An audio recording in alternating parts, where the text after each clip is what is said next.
rating नया साल में केलो ही तू हमारा से चीटिंग दोसरा के छोरी तू बाटे छागी रेटिंग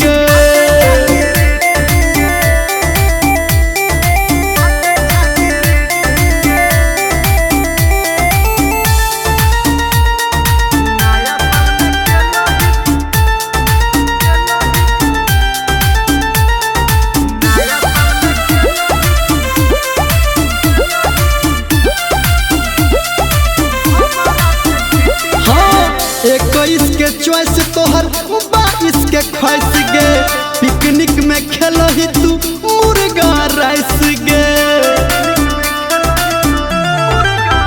हाँ 21 के चॉइस तोहर 22 के ख्वाइश गे पिकनिक में खेलो ही तू मुर्गा राइस गे राइटर संटू धर्मेंद्र करे छौ वेटिंग गे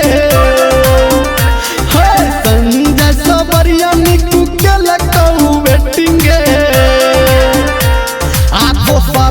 छोरी तू बाटे छागी रेटिंग नया साल में केलो ही तू हमारा से चीटिंग